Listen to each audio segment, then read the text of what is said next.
النهارده هنتكلم على فكرة هايلة جدا لتنظيم التوابل عندك في المطبخ. أول حاجة عشان تسهلي عملية استخدام التوابل بتاعتك في المطبخ، ولو عندك توابل أنواعها كتير تعملي إيه؟ الأول التوابل عشان تحافظي عليها لازم تشيليها في الفريزر أو في التلاجة، بيديها عمر أطول.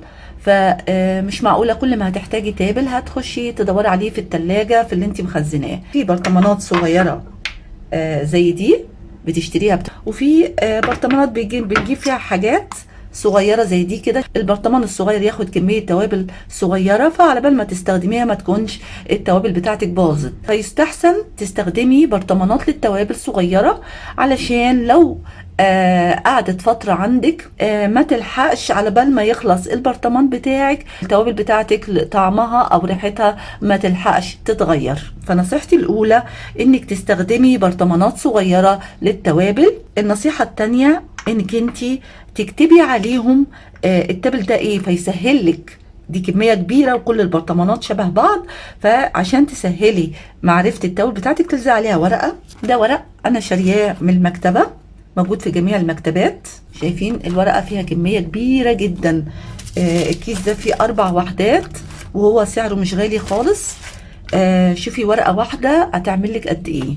فهتجيبي الورقة دي وتكتبي عليها التوابل بتاعتك وتلزقيها من فوق، وممكن تلزقيها كمان من الجنب لو انتي بتجيبيها من الرف والرف في مستوى عينيكي فهتبقى مكتوبة قدامك. ولو انتي هنقول على فكرة تانية فيستحسن تكتبيها من فوق. مثلا البرطمان ده فيه مستكة، هنجيب الورقة بتاعتنا نكتب عليها مستكة، بعدين هنخلع الورقة بتاعتنا ونلزقها على البرطمان بتاعنا. دي طبعا مستكة واضحة جدا، بس في حاجات تانية بتبقى بودر مش عارفاها من بعضها، فكده بتعرفيها بسهولة من غير ما تضيعي وقت عبال ما تشم ريحتها وتحاولي توصلي ايه التاب اللي هنا. ممكن تنسي كمان ده ايه وما تعرفوش من ريحته.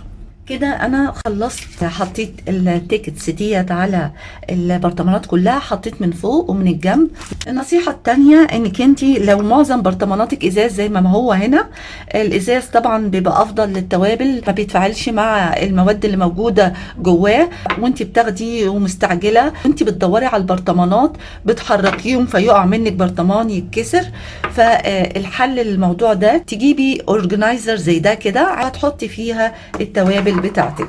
كده انا حطيت التوابل بتاعتي كلها في الاورجنايزر وهنحطها في الرف زي ما هي كده. لما تعوزي حاجه من التوابل بتاعتك هتنزلي الاورجنايزر وتنقي التوابل اللي هتستخدميها، تقوم مطلعاها كده كلها جنبك وتشيلي وتبداي تحطي التوابل بتاعتك بكل سهوله.